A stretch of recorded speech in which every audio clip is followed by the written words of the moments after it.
สถานีวิทยุสรานรม AM 1575การทูตเพื่อประชาชนเพื่อไทยก้าวไกลทันโลก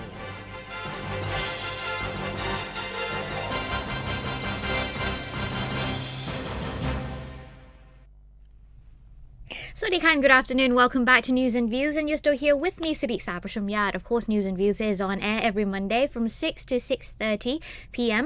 on our saranromradio channel 1575 GHz, and as well as online streaming on radiothailand.in.th. So if you're surfing the web, of course, we're on there as well if you like listening to online streaming and all that. Also, you can check me out live on Facebook if you are serving or hanging around Facebook right now. So I just shared it on my own Facebook page, just in case any of my friends want to see my face if they miss me or listen to what updates I have for you guys this week. Anyway, hope you guys had a lot of fun this weekend. And of course, if you haven't been to Iraq, this is the last week. The last day will be on the 19th, which is a Saturday. I'm not sure if the closing time will be extended or not. I haven't heard of any updates about the closing time, but the 19th, which is a Saturday, is the last day of the Iraq Fair. So if you haven't been, please do so. It's actually a good event to go around dressing in Thai traditional costumes. If you don't have one, I mean, there are a lot of places that sell them. So, and it's not very expensive. You can just spend under 1,000 baht just to get the whole dress. But if you're not interested in purchasing one, you can always rent one at the fair itself, even though you have to go and line up and queue up just to rent one of the costume, because there are a lot of people who go there just to rent it for the day as well. So be sure to plan accordingly, because if you're planning on going on the last day, which is of course a Saturday, it's going to be packed with people. So be sure to plan ahead and try to get there early so that you can line up for the costume without too many people lining up. And in connection to that, there is actually a photo of a Lego created into a replica of the Chakri Mahaprasad throne hall. So it's made out of Legos, like every pieces of it, so it's a big one. I haven't seen it though, even though I've been at the fair. I've been working there for a day at the booth for the Ministry of Foreign Affairs. So yes, if you are there, be sure to check out our booth as well at the Ministry of Foreign Affairs. We have a lot of imported stuff that was sent over to us by all the embassies as well as the consulate generals around the world. So we have a lot of stuff from around the world that might interest you, including vitamins, creams, also souvenirs, aprons, designer bags, whatever catches your heart's desire in a way. But yes, we have a lot of stuff, so do be sure to check out our booth as well. So yes, back to the picture at hand. It's actually quite big, and it says here that Lego models portraying landmark achievements of the Chakri dynasty kings will be auctioned off to raise funds for victims of the recent tropical storm in Pabuk in the south. So I haven't seen a lot of the installations or of the pieces of how many there are, but I'm guessing if you have time to go around the fair, be sure to enjoy it. There are a lot of booths, a lot of food, drinks, and a lot of things for you to see, so be sure to go and check it out before it ends on the 19th. Anyway, my ritual, but as you can see, since the morning, there is a thick haze going on around still. So like I've said last week, so if you are spending a lot of time outside, be sure to have a face mask. Even though it's not 100% protection is better than having nothing. So if you are a person who is prone to be spending a lot of time outside, be sure to have a face mask with you just in case, because the head is quite thick. It was quite thick since this morning, but looking at the weather right now, it's getting quite hotter, and I really don't enjoy the heat as much as the cold weather, but yeah. So high is back to 34 degrees once again, even though they're at night, the lowest would be by Wednesday or around Thursday to about Saturday, which will be at around 23 degrees, which is no longer that cold. I'm sorry to say, but it's still cooler than in the middle of the day in the afternoon. So you'll probably be able to enjoy some of the chilly night air somewhat before the coolness or the cold weather actually has disappeared from Bangkok entirely, because we are heading out of January already. We are in the second week or half the month. Tomorrow will be the 15th. So the end of the month is coming and we'll head into February soon. So which is no longer considered a winter season in Thailand anymore. So be sure to enjoy the coldness or the cool night air as long as you can. Anyways, I have some updates about the haze this morning. So it says here that region braces for another bad air day. Now the poor air quality stemming mainly from a high volume of hazardous fine dust particles in Bangkok and surrounding provinces will persist today, the Pollution Control Department or PCD said yesterday, which was Sunday the 13th. Several parts of the capital, particularly at Suvarnabhumi Airport, were shrouded in haze yesterday morning, as depicted in photos posted on the social media.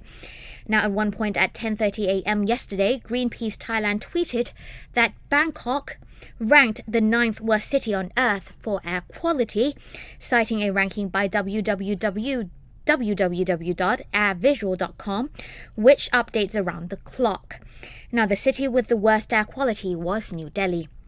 The PCD confirmed the volume of PM 2.5 pollutants exceeded the safety standard in several parts of Bangkok, Samut Prakan, Nonthaburi, Pathum Thani, and Samut Sakhon. In Bangkok, the volume of fine dust particles reached a level considered as having a negative impact on health in 35 areas in Bang Khun Tien, Bang Na, Bang Kapi, Din Dang, Pathum Wan, Thonburi, Phaya-Thai, and Wang Thong Lang districts. The highest volume of fine dust particles was measured in Bang Khun Tien district. With the weather humid and with no wind, the poor air quality is expected to last until today. The department said it was working with City Hall and the provinces to carry out measures aimed at curbing dust particles. The measures include washing roads every day, getting tough on cars belching black fumes, and inspecting construction sites to ensure they keep the level of dust generating activities low. Bangkok Metropolitan Administration or BMA Environment Office Director Chatri Wattana. Sorry, I have to check his surname because I'm not sure how it's pronounced. So it's Chatri said a team will monitor the air quality situation in all 50 districts and curb activities that may exacerbate the fine dust particle situation, such as rubbish or grass burning. Alright, so like I've said, be sure to have a face mask with you if you are spending a lot of time outside, because the weather is still quite hazy in a sense. So be sure to stay safe out there, especially from the heat as well, as you can feel that the weather is becoming quite hot and humid, the usual typical, of course, Bangkok and Thailand weather, but be sure to stay safe out there and be sure to look after your health as well. Anyways, I still have some more good news about Thailand. Okay, so recently Thai students won the first prize at Snow Sculpture Contest 2019. Now this year, the top award in the contest, held in the Chinese city of Harbin, went to the team from Trad Polytechnic College. Two other Thai teams from Ubon Ratchathani Vocational College and Surat Thani Vocational College came joint second in the competition. Held between January the 4th until the 7th, the contest attracted 55 teams from 7 countries and territories, including Thailand, Russia, Denmark, the United Kingdom, China, Hong Kong, and Taiwan. The 3 Thai prize-winning teams flew back to Bangkok, or rather Thailand, on Tuesday, the 8th of January 2019, in the evening. Suthep Jitayawong, Secretary General of the Office of Vocational Education Commission, said that the 2 of the Thai winning teams had designed their sculptures based on last year's world-famous cave rescue operations at Tham Luang in Chiang Rai province. In June and July, international help poured into Thailand as the country mounted a massive effort to rescue 12 young footballers of the Mo Pa or Wild Boars Academy and their coach from the heavily flooded cave. The other Thai prize-winning team embraced the theme of unconditional love and ties, Suthep added. So a big congratulations to those who has brought home more trophies for Thailand. Congratulations to you guys. Also, OTP implements action plan to save energy, cut gas emissions. Now, Office of Transport and Traffic Policy and Planning, or OTP, has initiated an action plan to promote energy management and conservation for air transportation. The action plan is divided into the following. 1. A 3-year short-term sub-plan from 2019 to 2021, and 2. A 5-year medium-term sub-plan from 2022 until 2027, and 3. A 10-year long-term sub-plan from 25... Sorry, that is wrong. 2571 is actually in BE, which is a Thai year. So 2571 minus 53, that's from 2028 until 2038, all of which are targeted to reduce energy consumption in airports, as well as encourage airports and airlines to reduce greenhouse gas emissions. If the action plan is successful, implemented for the next 20 years or by 2037, energy consumption will cut down by 15%, while greenhouse gas emissions will decrease by 25%. So if the plan works, everything should be A-okay. Thailand will be helping with climate change and, of course, global warming, because we are cutting emissions. And, of course, the world is planning to cut emissions as well, because, as you know, it's not just a one country or one person effort. It's everybody's effort to help with climate change and, of course, the global warming. As you know, it affects all of us, not just us as well, but the animals and the trees and every living things on this earth. So whatever you can do, whatever we... if no matter if it's little, if it's just recycling or just dividing all your rubbish or garbage into specific, or categorize them, those that can be recycled or those should be thrown away, anything, every little thing counts, I suppose. So no matter how small it is, just give it the effort. In time, if all of us, I don't know how many billions we are right now, if all the billions of us work together, we'll be able to make some improvements, because like I've said, this is not a one-person effort. It's all of our efforts. So be sure to, do whatever you can. All right. Anyways, Bangkok and Tasmania also ranked top 10 for wine getaway destinations in 2019, okay? So experts at the Wine Enthusiast magazine have released their picks from the top 10 wine destinations of 2019, and the list includes a few unexpected places.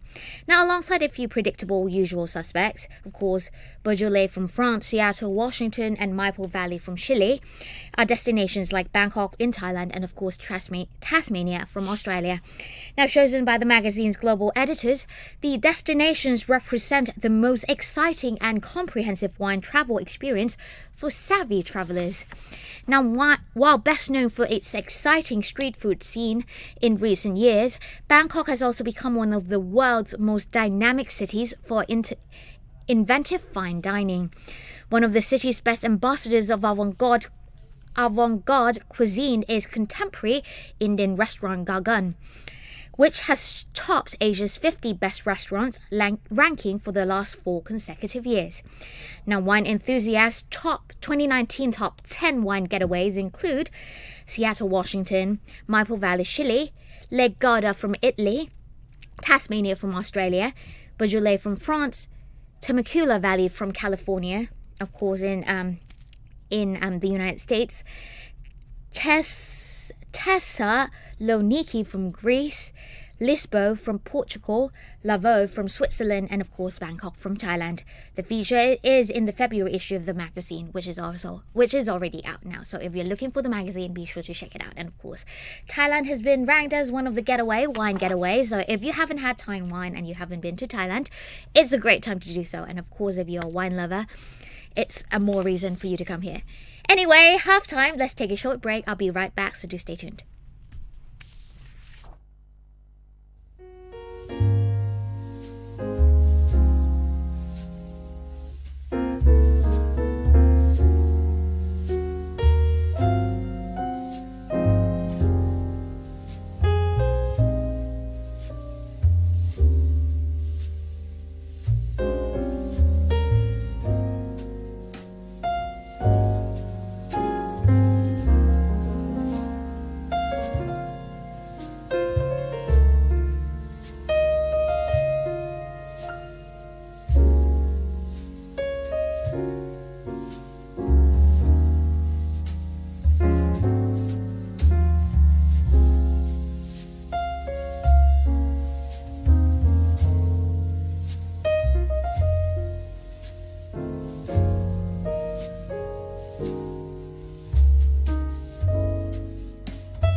right, welcome back. I hope that was a good break for you guys as well. Very melodic. Melodic? What? Anyway, some world updates before we continue on with what I have for you guys right here. Millions gather for Kumbh Mela Festival. I'm sorry if I'm pronouncing it wrong, but it's in Indian somewhat. So it says here that Hindu devotees began gathering yesterday in northern India for the world's largest religious festival, with millions of pilgrims traveling to bathe in holy rivers for the spectacular Kumbh Mela. Now, state authorities in Uttar Pradesh are expecting 12 million visitors to descend on Allahabad for the centuries-old festival, which officially begins tomorrow and continues until early March. The ancient city rises alongside the banks of the Ganges, Yamuna, and mythical Saraswati rivers, and the meeting point of the three rivers is considered highly sacred in Hinduism. Now, Hindu devotees believe bathing there during the Kumbh Mela festival will help cleanse their sins and free their souls from the continuous cycle of death and rebirth. Now, 2 days before the gigantic bathing rituals begins, naked holy men wandered the banks smeared in ash, offering blessings for devotees. We help devotees get rid of their pains and troubles through our blessings, sacred ash, yoga, knowledge, and wisdom, said Palad Puri, a holy man with his long knotted hair tied in a bun. Now, we are here to distribute food and to serve the poor. According to Hindu mythology, gods and demons fought a war over a sacred pitcher or kumbh which contains the nectar of immortality. During this tussle, a few drops fell onto the earth at 4 different locations, one of the locations being Allahabad. The historic city was recently renamed Prayagraj by the state's conservative Hindu government.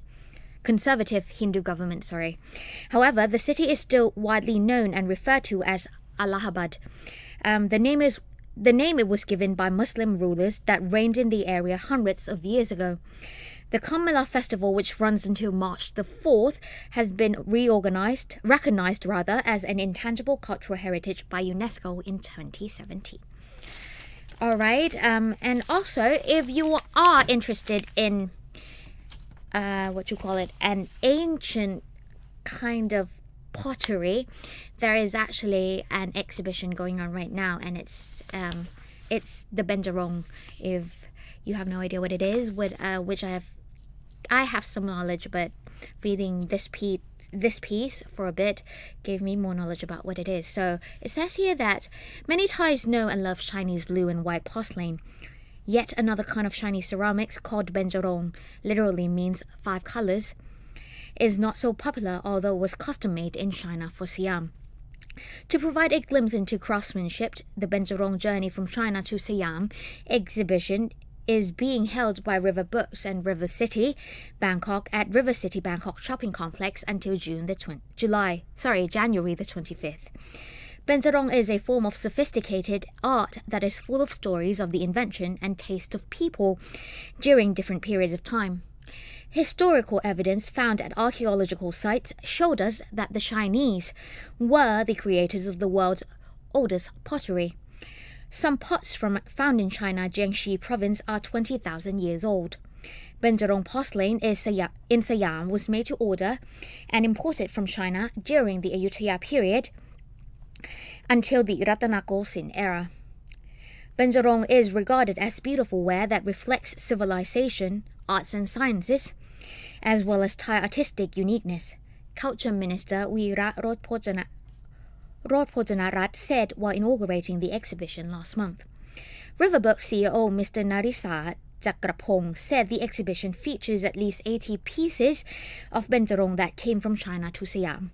Some other items than Benjarong are on view of comparison in terms of motifs and forms, such as a stone figure for adding weight to a junk is also shown to tell how Benjarong was brought here from China. The exhibition is curated by Don F. Rooney, who also is the author of the book titled Benjarong Chinese Porcelain for Siam. Rooney is a ceramics historian who published her first book on Khmer ceramics in 1984. She lived in Thailand for a long time and followed some archaeologists to old kiln sites in Sawankhalok and Sri Sachanalai districts of Sukhothai province and some others in Cambodia. Rooney said Westerners are more familiar with Chinese blue and white porcelain than Benjarong because Benjarong was exclusively produced for Siam.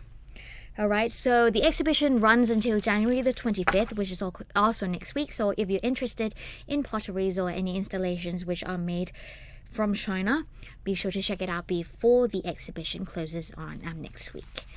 Alright, so some updates from the ministry before I sign off today. So EU announced the lifting of a yellow card for Thailand. Now on January the 8th of 2019, the EU formally announced the lifting of a yellow card for Thailand in recognition of the substantive progress Thailand has made in tackling illegal, unreported and unregulated or IUU fishing since 2015. The yellow card issued by the EU prompted Thailand to overhaul its entire fishing industry to meet international standards. Now, representing the Thai government, General Chatchai Salikunya, Deputy Prime Minister, travelled to Brussels to take part in the joint press conference with His Excellency Mr. Kamenu Vella, European Commissioner of Maritime Affairs and Fisheries, at the EU headquarters in Brussels.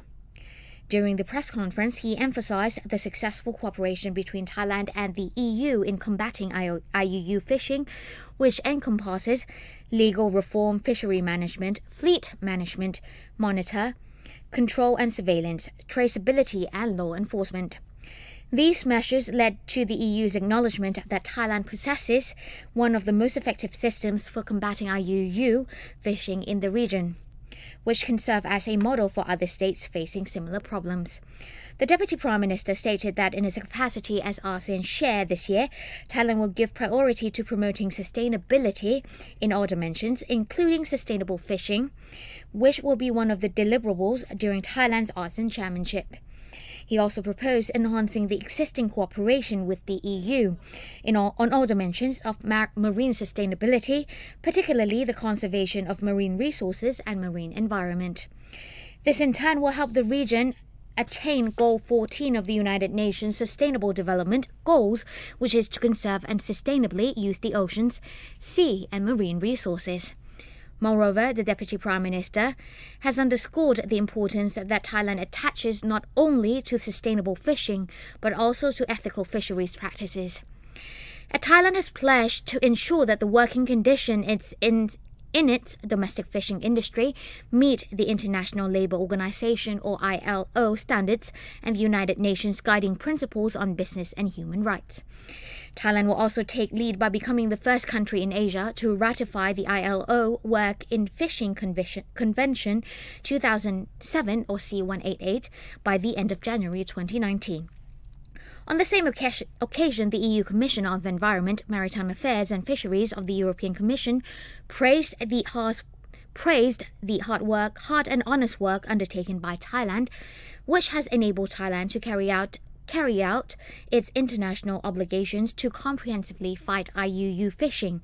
He also commended the success of Thailand in tackling IUU fishing in all dimensions and the accomplishment of the Thai government to address the labour issue in the fishery sector. These efforts have resulted in the comprehensive reform and an overhaul of the entire fishery sector of Thailand. Today's announcement epitomized the successful cooperation between the EU and Thailand, which would not cease after the lifting of the yellow card. Indeed, the EU and Thailand continued the fight against IUU fishing both at the regional level as well as to promote ocean governance at the global level accordingly. Alright, so yes, the yellow card has been lifted and yay. Anyways, we will continue to work until we can achieve sustainable fishing throughout the region. Alright, so before I go, fun facts. The hashtag key on your keyboard, you know, the pound sign, is called an octotroph, which is hard to pronounce. Yes, but so you know, it's called an octotroph. Anyway, any quotes? In every job that must be done, there is an element of fun. And that is from the original Mary Poppins, which was starred in by, of course, the ever-beautiful Julie Andrews and Dick Van Dyke. So if you haven't watched it, which I have seen a few times, and of course is supercalifragilisticexpialidocious. It's in the song, it's in the movie, so if you haven't watched it, go ahead and listen to it. It's fun. It's a musical cartoon mixed up with movies, and you know, it's one of the first Disney movies which has people and cartoons in in it at the same time. So it's a fun movie for me. But yet then again, I'm a Disney freak. I'm a Disney kid. I grew up with it, so I'm pretty much always Disney. Anyways, if you have any comments or just want to say hi, be sure to write to me. The address is 443 Rama 6 Road, Ratchathewi District, Thailand, Bangkok, Thailand 10400. You can also check out our other programs on Saran Radio webpage, on our Facebook page, YouTube channel, as well as on the thailandradio.in.th if you want to listen to any online streamings of our other programs. Anyways, that's it. That's all I have for you guys today. Have a great week and I'll see you next week. สวัสดีค่ะ